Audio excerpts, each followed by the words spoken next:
حضرت عثمان غنی رضی اللہ تعالیٰ عنہ بارگاہ رسالت کی وہ مقبول و منظور ہستی ہیں جن کو یہ اعزاز حاصل ہے اہل اسلام کی صف میں وہ چوتھے نمبر پہ ہیں جنہوں نے اسلام قبول فرمایا ہے۔ اور آپ کو معلوم ہے خلفائے راشدین میں وہ نظریہ اہل سنت نظریہ اسلام کے مطابق امت محمدیہ کے تمام افراد میں سے افضل ترین ہستیوں میں تیسرے نمبر پہ ہیں۔ حضور نبی اکرم صلی اللہ علیہ وآلہ وسلم کے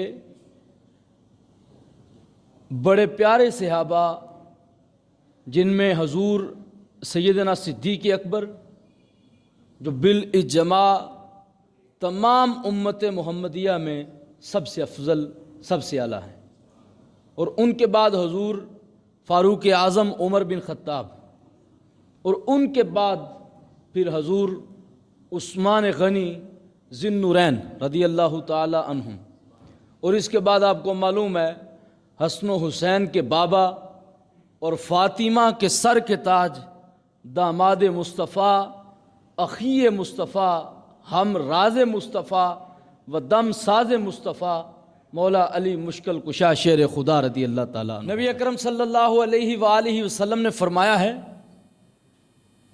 کہ حیا ایمان سے ہے، اور میری امت میں سب سے زیادہ حیا کرنے والا میرا عثمان ہے۔ نبی اکرم صلی اللہ علیہ وآلہ وسلم کی مجلس میں ایک دفعہ سیدنا صدیق اکبر رضی اللہ تعالیٰ عنہ تشریف لائے۔ حضرت ام المومنین سیدہ عائشہ فرماتی ہیں اس حال میں سرکار جلوہ فرما تھے کہ آپ کے گھٹنوں سے کپڑا مبارک ہٹا ہوا تھا، یا بعض روایات میں پنڈلی مبارک سے کپڑا ہٹا ہوا تھا۔ نبی اکرم صلی اللہ علیہ وآلہ وسلم تشریف فرما رہے، پھر حضرت فاروق اعظم تشریف لائے، نبی اکرم صلی اللہ علیہ وآلہ وسلم ویسے ہی تشریف فرما رہے، دیگر صحابہ اکرام بھی تشریف لائے، نبی اکرم صلی اللہ علیہ وآلہ وسلم نے کوئی حرکت نہ فرمائی بلکہ سرکار اپنی جگہ پہ ہی تشریف فرما رہے۔ لیکن جیسے ہی عثمان غنی رضی اللہ تعالیٰ عنہ تشریف لائے، نبی اکرم صلی اللہ علیہ وآلہ وسلم نے فوراً اپنی پنڈلی مبارک پہ اپنے ٹخنوں پہ کپڑا کر لیا۔ صحابہ اکرام نے عرض کیا آقا سارے تشریف لائے ہیں، لیکن آپ ویسے ہی تشریف فرما تھے جس حالت میں پہلے سے جلوہ گر ہیں، آپ نے اپنے ٹخنوں پر اپنی پنڈلی مبارک پر کپڑا نہیں کیا، لیکن عثمان غنی کی دفعہ آقا آپ سیدھے ہو کے تشریف فرما ہوئے ہیں اور اپنی مبارک پنڈلی پہ کپڑا بھی کر لیا ہے۔ نبی اکرم صلی اللہ علیہ وآلہ وسلم نے فرمایا کہ میں ایسے مرد سے کیوں حیا نہ کروں جس سے اللہ بھی حیا فرماتا ہے، اللہ کے فرشتے بھی حیا فرماتے ہیں، جس سے اللہ کے فرشتے حیا فرماتے ہیں، جس سے اللہ تبارک و تعالیٰ ایسے مرد مومن کی حیا کرتا ہو، تو پھر اہل ایمان اس کی حیا کیوں نہ کرے؟ اس سے پتہ چلتا ہے کہ وہ بدبخت خود بڑا بے حیا ہے کہ جو عثمان غنی کا حیا نہ کرے جس کا حیا آمینہ کے لال کر رہے ہیں، اللہ کے فرشتے کر رہے ہیں۔ حضرت عثمان غنی رضی اللہ تعالیٰ عنہ کی شانوں کا عظمتوں کا کیا کہنا۔ سرکار نے ایک موقع پر چاروں اصحاب چاروں یاروں کے لیے سرکار نے خصوصی طور پہ دعا بھی فرمائی اور ان کی خصوصی خوبیوں کا ان کی صفات کا ذکر بھی کیا۔ اس میں حضرت عثمان غنی رضی اللہ تعالیٰ عنہ کے لیے سرکار نے فرمایا رحم اللہ عثمان، اللہ عثمان پہ رحمتیں فرمائے، تستحیہ الملائکہ، میرا عثمان وہ ہے جس سے عرش اعلیٰ کے فرشتے بھی حیا کرتے ہیں۔ عثمان غنی رضی اللہ تعالیٰ عنہ اتنی حیا اپنے اندر رکھتے تھے، کس قدر حیادار مرد تھے کہ باوجود اس کے کہ بیماری بھی جسم پہ لاحق ہوتی، لیکن اس کے باوجود حمام میں نہانے کے لیے تشریف لے جاتے، حمام میں بھی ننگے بدن نہ ہوتے، بلکہ اپنے پہلو پہ اپنے جسم پہ موٹا کپڑا لپیٹ لیتے۔ عثمان غنی رضی اللہ تعالیٰ عنہ کی یہ شان و شوکت کہ تنہائی میں بھی عثمان غنی رضی اللہ تعالیٰ عنہ اتنے حیادار۔ سرکار کی بارگاہ میں صحابہ اکرام کی جلوہ گری ہے اور نبی اکرم صلی اللہ علیہ وآلہ وسلم منبر پہ تشریف لائے۔ رسول اللہ صلی اللہ علیہ وآلہ وسلم المنبر، سرکار منبر پہ جلوہ فرما ہوتے ہیں اور سرکار فرماتے ہیں این عثمان، عثمان کدھر ہے؟ فواسب عثمان، حضرت عثمان غنی رضی اللہ تعالیٰ عنہ مجمع میں سے فوراً کھڑے ہو جاتے ہیں، کھڑے ہو کے عرض کرتے ہیں آقا میں ادھر ہوں۔ ہمارے آقا محمد عربی صلی اللہ علیہ وآلہ وسلم فرماتے ہیں ادنو منی، عثمان میرے قریب آ جا۔ یہ سرکار منبر پہ کھڑے ہو کے سرکار عثمان غنی کو مخاطب کر کے کھڑا کر کے فرماتے ہیں عثمان کدھر ہے؟ پھر خود فرماتے ہیں عثمان میرے قریب آ، ادنو منی، میرے قریب آ جا۔ عرش اعلیٰ پہ ہمارے آقا محمد عربی تشریف لے گئے، دنا فتدلّ فکان قاب قوسین او ادنا کی بلندیاں طے کرتے ہیں۔ اللہ تبارک و تعالیٰ اپنے محبوب کو فرماتا ہے یا حبیبی ادنو منی، اے میرے پیارے میرے قریب ہو جا۔ یہاں پہ آمینہ کے لال اپنے پیارے عثمان کو کہہ رہے ہیں عثمان میرے قریب ہو جا، ادنو منی، میرے قریب ہو جا۔ حضرت عثمان غنی رضی اللہ تعالیٰ عنہ سرکار کے پاس چلے جاتے ہیں، فضمہ، سرکار مدینہ صلی اللہ علیہ وآلہ وسلم انہیں اپنے سینے سے لگاتے ہیں۔ عثمان غنی کو منبر کی طرف بلا کے مجمع صحابہ میں سرکار اپنے سینے سے لگاتے ہیں۔ عثمان غنی رضی اللہ تعالیٰ عنہ کی پیشانی مبارک پہ سرکار بوسہ عطا فرماتے ہیں۔ اور ایک روایت میں حضرت جابر بن عبداللہ فرماتے ہیں، مستدرک حاکم علی الصحیحین سے امام ابو عبداللہ حاکم نیشاپوری روایت کرتے ہیں، یہ ان کی بڑی مشہور کتاب ہے۔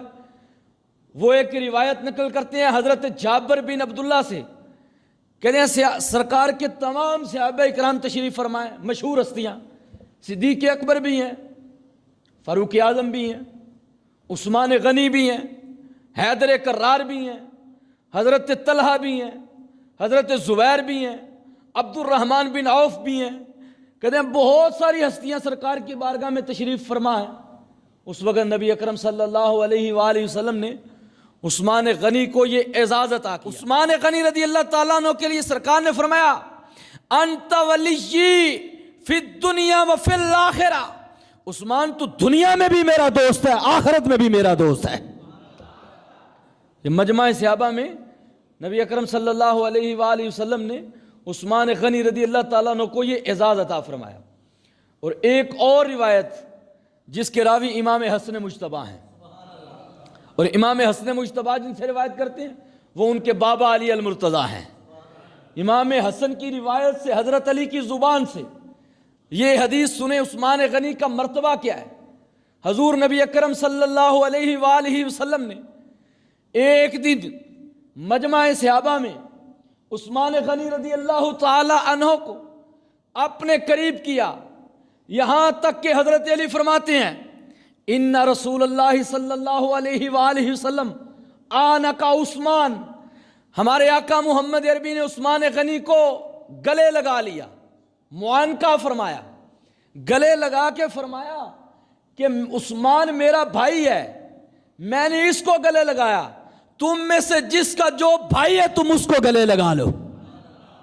یہ عثمان غنی رضی اللہ تعالیٰ عنہ کے مقام و مرتبے حاضرین محترم ملاحظہ فرمائیں۔ حضرت عثمان غنی رضی اللہ تعالیٰ عنہ انتہائی عشق رسول میں ڈوبی ہوئی ہستی تھی، عشق رسول میں فنا ہو چکے تھے، یہاں تک کہ جو کام کرتے اس میں دیکھتے میرے آقا محمد عربی نے کیا ہے تو کروں گا۔ یہ سنت کے اس قدر متوالے تھے حضرت عثمان غنی رضی اللہ تعالیٰ عنہ۔ ایک دفعہ حضرت عثمان غنی رضی اللہ تعالیٰ عنہ وضو فرما رہے ہیں اور وضو مکمل کرنے کے بعد مسکرا رہے ہیں۔ کسی نے وجہ پوچھی، عثمان غنی وضو کر کے مسکرانے میں حکمت کیا ہے؟ فرماتے ہیں حکمت نہیں جانتا، میرے آقا محمد عربی نے ایسا کیا ہے۔ حضرت عثمان غنی رضی اللہ تعالیٰ عنہ نے یہ درس دیا ہے کہ ہم عقل کے نفس کے پجاری نہیں ہیں، بلکہ ہم آمینہ کے لال کے وہ غلام ہیں. کوئی بات عقل میں آئے یا نہ آئے، جو محمد عربی کا فرمان ہو جائے گا وہ اس پہ سر تسلیم ہم کر لیتے. جو محمد عربی کا فرمان ہوگا اس پہ ہم سر تسلیم خم کریں گے، عقل میں آئے یا نہ آئے. عثمان غنی رضی اللہ تعالیٰ عنہ نے ایک دفعہ بکری کا گوشت کھایا اور اس کے بعد پھر وضو فرمایا. پوچھا اس کی کیا وجہ ہے؟ فرمایا میں اس کی وجہ نہیں جانتا، لیکن میں فرض محبت ادا کر رہا ہوں، کسی کی ادا کو ادا کر رہا ہوں. مجھے نہیں پتہ یہ اس کی وجہ کیا ہے، لیکن میں اتنا جانتا ہوں میرے آقا نے ایسا کیا. عثمان غنی کیا ہے؟ عثمان غنی کا مرتبہ کیا ہے؟ صلح حدیبیہ کے موقع پر جس کو مسلمانوں کی طرف سے سفیر منتخب کیا گیا، آمینہ کے لال نے جس کو سفیر منتخب فرمایا، حضرت سیدنا فاروق اعظم رضی اللہ تعالیٰ عنہ کا مشورہ تھا. آقا عثمان غنی رضی اللہ تعالیٰ عنہ بڑے حلم اور بڑے بردبار ہیں، اور قریش ان کا بڑا احترام. صلی اللہ علیہ وآلہ وسلم کو حضرت فاروق اعظم کی یہ تجویز بڑی پسند آئی. اب آپ خود اندازہ کریں کہ کسی ملک کا جب سفیر جاتا ہے وہ اس پوری سلطنت کا نمائندہ ہوتا ہے، جسے ہمارے ہاں انگلش میں کہتے ہیں امبیسیڈر. ملک کے جو امبیسیڈر ہوتے ہیں وہ اپنے ملک کے پوری سلطنت کے نمائندے ہوتے ہیں.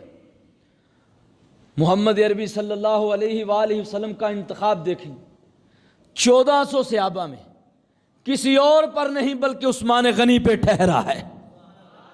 حضرت عثمان غنی محمد عربی کے سفیر بن کے گئے ہیں. اب دیکھو مصطفیٰ کا اعتماد کتنا ہے عثمان غنی پہ، سرکار عثمان غنی پہ مطمئن کتنے ہیں. عثمان غنی رضی اللہ تعالیٰ عنہ کو مصطفیٰ اپنا نائب بنا کے بھیج رہے ہیں. اب یہ بھی بات ختم ہو گئی کہ جو لوگ کہتے ہیں کہ دیکھو جی حضرت علی شیر خدا کو فلاں موقع پہ سرکار نے اپنا نائب مقرر کیا ہے، فلاں موقع پہ فلاں ہستی کو کیا ہے. تو یہ سرکار کی زندگی میں بہت ساری ہستیاں ہیں جن کو سرکار نے مختلف موقع پہ اپنے بعد اپنا نائب مقرر فرمایا ہے. عثمان غنی ان خوش نصیبوں میں ہے جو صلح حدیبیہ کے موقع پر تنہا محمد عربی کی طرف سے سفیر بن کے گئے ہیں. حضرت عثمان غنی رضی اللہ تعالیٰ عنہ جب وہاں پہ تشریف لے گئے ہیں سرکار مدینہ صلی اللہ علیہ وآلہ وسلم کی طرف سے، عثمان غنی بڑے دلیر تھے. جب آپ سفارت کاری کے لیے تشریف لے گئے ہیں تو راستے میں ہی آپ کو قریش کا ایک گروہ ملا ہے جس نے سوال کیے کدھر جا رہے ہو. عثمان غنی نے فرمایا میں سرکار کے حکم پہ تمہیں اللہ اور اللہ کے دین کی طرف دعوت دینے جا رہا ہوں. حضرت عثمان غنی رضی اللہ تعالیٰ عنہ نے فرمایا کہ لڑائی سے باز آ جاؤ، تمہارے بڑے تو پہلے ہی مارے جا چکے ہیں، اور اگر تمہیں لڑنے کا شوق ہے تو ٹھیک ہے، تازہ دم ہو کے آ جاؤ اور تم ضرور شکست کھاؤ گے. عثمان غنی رضی اللہ تعالیٰ عنہ کا یہ مقام و مرتبہ کہ بڑی جرت رکھتے تھے اپنی طبیعت میں، سفیر بن کے جا رہے ہیں. وہاں مشرکین مکہ کے بہت سارے افراد سازشیں بھی کر رہے ہیں، لیکن عثمان غنی گھبرانے والے نہیں ہیں. عثمان غنی رضی اللہ تعالیٰ عنہ جب مکہ شریف تشریف لے گئے، وہاں پہ سرکار کا پیغام دیا ہے کہ ہم صرف عمرہ کی نیت سے آئے ہیں، ہمارے پاس قربانی کے جانور ہیں، ہماری تلواریں نیام میں ہیں، ہم لڑنے کا ارادہ نہیں رکھتے. بہرحال عثمان غنی رضی اللہ تعالیٰ عنہ وہاں پہ 3 دن ٹھہرے. انہوں نے عثمان غنی رضی اللہ تعالیٰ عنہ کو بہت بڑی پیشکش کر دی. اہل مکہ نے، قریشیوں نے، آپ کے خاندان کے لوگوں نے، انہوں نے کہا عثمان غنی کئی سال گزرے، خانہ کعبہ کا طواف نہیں کیا، حجر اسود کی زیارت نہیں کی، مقام ابراہیم ہے، وہاں پہ صفا و مروہ ہیں، آب زمزم ہے، اس سے پیاس بجھا لیں. یہ آپ کے دین میں تو بڑی اعلیٰ ترین نعمتیں ہیں رب کی طرف سے. عثمان غنی رضی اللہ تعالیٰ عنہ کو انہوں نے یہ پیشکش کر دی کہ طواف کریں، اور تو کسی کو اجازت نہیں دیں گے، لیکن عثمان غنی آپ آئے ہیں، آپ جائیں مکہ شریف میں، آپ کے لیے سارے دروازے کھلے ہیں، جائیں. رکن یمانی بھی ہے، ہجر اسود بھی ہے، کعبہ شریف کی زیارت بھی ہے، طواف بھی ہے. حضرت عثمان غنی رضی اللہ تعالیٰ عنہ نے فرمایا کہ یہ 3 دن کی کیا بات ہے، میں کئی سال یہاں پہ ٹھہرا رہوں، جب تک محمد عربی نہ آئے میں کعبے کی طرف دیکھوں بھی نہ. حب محمد عربی عثمان غنی میں کس قدر رچ بس گیا ہے.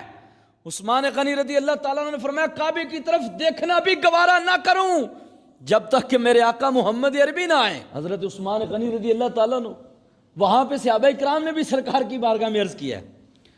انہوں نے کہا سرکار عثمان کی کیا شان ہے, عثمان کے تو وارے نیارے ہو گئے ہیں, وہاں پہ وہ کعبے کا طواف کر رہے ہوں گے, وہاں پہ وہ حجر اسود کے بوسے لے رہے ہوں گے, وہاں پہ وہ مقام ابراہیم پہ نوافل ادا کر رہے ہوں گے, وہاں پہ وہ صفا و مروہ کی سعی کر رہے ہوں گے, جس کے ایک ایک قدم پہ 70 غلام آزاد کرنے کا ثواب رب عطا فرماتا ہے. عثمان غنی یہ نظارے لے رہے ہوں گے تو نگاہ مصطفیٰ دیکھو. حضور نبی اکرم صلی اللہ علیہ وآلہ وسلم نے فرمایا ما اظنہ, حضور فرماتے ہیں میں نہیں سمجھتا کہ عثمان ایسا کرے گا. نحنو محصورون, ہم یہاں پہ حدیبیہ میں پھنسے ہوئے ہیں اور میرا عثمان طواف کرے یہ ممکن نہیں ہے. لیکن صحابہ کرام کے دلوں میں اسی طرح بات ہے, ان کو مکہ کی محبت, خانہ کعبہ کی محبت. عثمان غنی رضی اللہ تعالیٰ نے واپس تشریف لائے نا, صحابہ کرام دوڑ پڑے, دوڑ کے کہتے ہیں عثمان تمہارا مقدر تو بڑا چمکے, تم نے تو طواف بھی کیا ہوگا, تم نے تو رکن یمانی پہ استلام بھی کیا ہوگا, تم نے حجر اسود کا بوسہ لیا ہوگا, تم نے تو آب زمزم سے خوب اپنے آپ کو سیر کیا ہوگا. عثمان غنی فرماتے ہیں کیا غلط اندازے لگاتے ہو. عثمان غنی فرماتے ہیں غلط اندازے لگاتے ہو, میرے آقا محمد عربی یہاں پہ ہو, میں ان کے بغیر کیسے طواف کر سکتا ہوں. ہمارے آقا محمد عربی صلی اللہ علیہ وآلہ وسلم نے بھی عثمان غنی کے بارے میں اپنے علم سے یقینی کلام فرمایا, فرمایا میرا عثمان میرے بغیر طواف نہیں کر سکتا. اب سمجھو کہ محمد عربی نے جس ہستی کا انتخاب فرمایا ہے کہ سفیر بھی بنا کے بھیجا ہے, اور پھر اس پہ یقین کامل بھی ایسا ہے کہ اگر اہل مکہ اس کو پیشکش کریں گے بھی لیکن وہ اپنے آقا کے بغیر دیکھنا گوارا نہیں کرے گا. عثمان غنی اپنے آقا کی امیدوں پہ صحیح معنوں میں پورا اترے ہیں, تو پھر کیوں نہ اس امت کے خلیفہ راشد بنے, امت محمدیہ کی دوڑ بھاگ کیوں نہ سنبھالتے عثمان غنی. 18 ذی الحج کو جب عثمان غنی رضی اللہ تعالیٰ عنہ کی شہادت, سرزمین مدینہ المنورہ میں جو شہادت عثمان غنی ہوئی ہے یہ بھی ظلم و ستم کی ایک الگ داستان سازشیوں نے, خارجیوں نے وہاں پہ رقم کی. 40 دن تک حضرت عثمان غنی رضی اللہ تعالیٰ عنہ پر کھانا پینا مکمل طور پہ بند کر دیا گیا. مصر سے 1000 بلوائی 2 اور شہروں سے بھی آ گئے, انہوں نے آ کے مدینہ شریف کو, مسجد نبوی شریف کو یرغمال بنا لیا. عثمان غنی رضی اللہ تعالیٰ عنہ کے گھر کا محاصرہ کر لیا. عثمان غنی رضی اللہ تعالیٰ عنہ چونکہ بہت حلم بردبار نرم مزاج کے مالک تھے, کوئی بڑی سخت بات بھی کہہ جاتا عثمان غنی رضی اللہ تعالیٰ عنہ اسے سرکار کی سنت کے مطابق برداشت کرتے اپنے سینے پر. یہی وجہ تھی کہ کچھ لوگوں نے ان کی اس نرمی کا ناجائز فائدہ اٹھایا. بہت سارے لوگوں نے ان کی اس نرمی کی وجہ سے ان کو گرانے کی بڑی کوششیں کی ہیں. حضرت عثمان غنی رضی اللہ تعالیٰ عنہ پہ کچھ جھوٹے الزام باندھ کر ان بلوائیوں نے, اور پھر فتنہ یہود وہاں پہ سر اٹھا رہا تھا, انہوں نے کچھ اپنے یہودی بندے اسلام کے روپ میں مسلمانوں میں شامل کر دیے, جنہوں نے مسلمانوں میں فتنہ اور فساد کی آگ کو ہوا دینا شروع کر دی. حضرت عثمان غنی رضی اللہ تعالیٰ عنہ 40 دن تک اپنے گھر میں محصور رہے. آپ کی بیوی صاحبہ بھی ہیں حضرت سیدہ نائلہ رضی اللہ تعالیٰ عنہ. حضرت عثمان غنی رضی اللہ تعالیٰ عنہ اپنے گھر کی کھڑکی سے باہر دیکھتے اور فرماتے علی ہے, فرماتے علی ہے, جواب آتا نہیں ہے. پھر فرماتے طلحہ ہیں, جواب آتا نہیں ہے. پھر فرماتے علی کے پاس میرا پیغام پہنچا دو کہ پانی چاہیے. عثمان غنی رضی اللہ تعالیٰ عنہ اس طرح پانی طلب فرماتے, حضرت علی شیر خدا کو فرماتے پیغام پہنچا دو. پھر آخر کار 18 ذی الحج کو یہ بلوائی حضرت عثمان غنی کے گھر میں اترے حملہ کرنے کے لیے.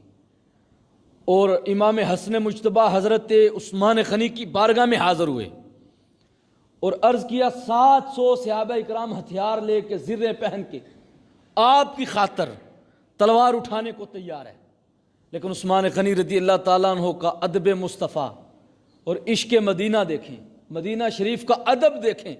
فرمایا میں وہ پہلا خلیفہ نہیں بننا چاہتا کہ جو اپنی امارت کی وجہ سے مسلمانوں کے خون سے مدینہ المنورہ کی پاکیزہ دھرتی کو مقدس رنگ دے، میں وہ پہلا خلیفہ نہیں بننا چاہتا۔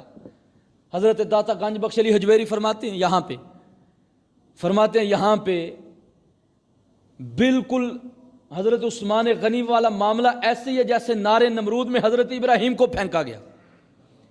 فرماتے ہیں وہاں پہ حضرت جبریل امین تشریف لائے غنی کی دفعہ، کہتے ہیں یہاں پہ امام حسن مثل جبریل آئے ہیں۔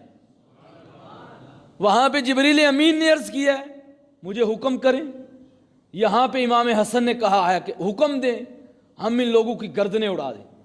لیکن فرماتے ہیں ابراہیم کے لیے آگ گلزار ہوئی، لیکن سیدنا عثمان غنی کی شمع حیات اللہ کے راستے میں گل ہو گئی ہے۔ یہاں پہ حضرت عثمان غنی رضی اللہ تعالیٰ عنہ اس وقت قرآن مجید فرقان حمید کی تلاوت فرما رہے ہیں۔ عثمان غنی رضی اللہ تعالیٰ عنہ جس دن شہید ہوئے ہیں جمعے کا دن ہے، جمعے کا دن ہے، مدینہ شریف کی مقدس سرزمین ہے۔ عثمان غنی رضی اللہ تعالیٰ عنہ روزے کی مجید کی آیات مبینات کی تلاوت کر رہے ہیں۔ سب سے پہلے یہ محمد بن ابی بکر آگے بڑھے ہیں، انہوں نے عثمان غنی رضی اللہ تعالیٰ عنہ کی داڑھی شریف کو پکڑا ہے۔ حضرت عثمان غنی رضی اللہ تعالیٰ عنہ نے فرمایا کہ تیرا باپ زندہ ہوتا تو پھر میں دیکھتا ہے میرے بھتیجے تو کیسے میری داڑھی پکڑتے۔ وہ شرمسار ہو گیا، پھر شرمسار ہو کے پھر لوٹ گئے اپنے بندے لے کے واپس چلے گئے۔ اللہ اکبر۔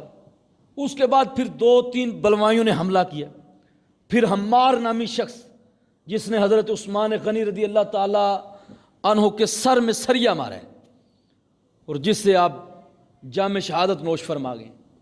عثمان غنی رضی اللہ تعالیٰ عنہ کو گرا کے یہاں تک کہ پاؤں کی ٹھوکریں مارتے رہے، ان کے جسم اقدس پہ ان کو لہو لہان کر دیا، یہاں تک کہ جب آپ پہ تلوار کا پہلا وار ہوا آپ کی بیوی صاحبہ آگے بڑھی، ان کی ہاتھ کی انگلیاں کٹ گئی۔ یہ جو رافضیوں کے ہاں عید غدیر کا تہوار بنایا جاتا ہے، اس کا سیدھا معنی یہ ہے کہ پہلے 3 خلفاء کی خلافت نہ حق ہے معاذ اللہ، اور حضرت علی شیر خدا صرف حق کے علمبردار ہیں، ان کی خلافت صرف حق ہے۔ رافضیوں کا صرف اس میں مطلب یہ ہے، اور شہادت عثمان غنی رضی اللہ تعالیٰ عنہ کا جس عظیم یوم وہ مسلمانوں سے چھیننا چاہتے ہیں۔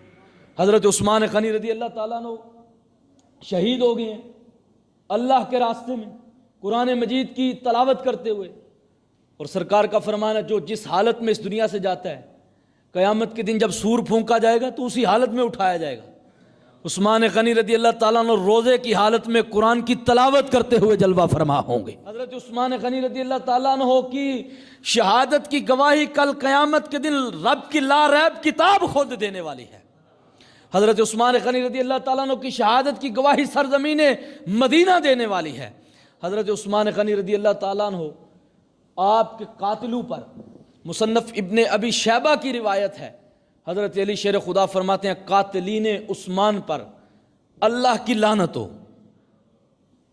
پہاڑوں پر ہو، خشکیوں پر ہو، تمام ملائکہ کی ان پہ لعنت ہو۔ حضرت علی شیر خدا نے، حضرت ام المومنین سیدہ عائشہ فرماتی قاتلین عثمان پہ اللہ کی لعنت ہو۔ حضرت علی شیر خدا نے قاتلین عثمان پہ لعنت کی، نے فرمایا کہ ان پر پہاڑوں میں بھی لعنت، خشکیوں میں بھی لعنت۔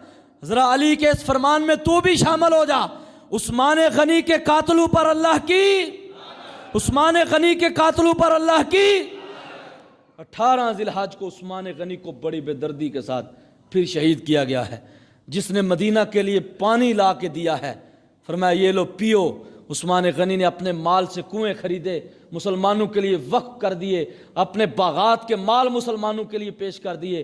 وہ 40 دن تک اسی سرزمین میں پیاسا رہ کے آمینہ کے لال کی محبت میں جان دے گیا ہے، اور ہمیں یہ پیغام دے گیا ہے کہ محمد سے وفا تو نے تو ہم تیرے ہیں، یہ جہاں چیز ہے کیا لوح و قلم تیرے ہیں۔ اور حضرت عثمان غنی رضی اللہ تعالیٰ عنہ سے بغض کا حال، جن کے سینے میں عثمان غنی کا ذرہ برابر بغض ہے، وہ سن لیں۔ جامع ترمذی کی روایت ہے، بارگاہ رسالت میں ایک جنازہ پیش کیا گیا، سرکار سے عرض کیا سرکار اس کا جنازہ پڑھائیں۔ سرکار نے فرمایا اس کا جنازہ میں محمد نہیں پڑھاؤں گا، نہ پڑھوں گا۔ آمینہ کے لال کی بارگاہ میں عرض کیا یا رسول اللہ جتنے جنازے آئے ہیں سب پڑھے ہیں آپ نے، اس کا جنازہ کیوں نہیں پڑھنا؟ فرمایا اس لیے کہ اس کے سینے میں میرے عثمان کا بغض ہے، عثمان غنی کا بغض ہو۔ جنازہ آمینہ کے لال نہ پڑھے، ہم کیسے پڑھ جائیں؟ تو پڑھتا ہے تو تیری مرضی، ہم نہیں پڑھ سکتے۔ صحابہ اکرام کے مبغض کا جنازہ، ام المومنین سیدہ عائشہ صدیقہ کے دشمن کا جنازہ ہم نہیں پڑھ سکتے، اس لیے کہ سرکار نے نہیں پڑھا۔ اونچی آواز سے کہہ سبحان اللہ، اور بلند آواز سے کہہ سبحان اللہ۔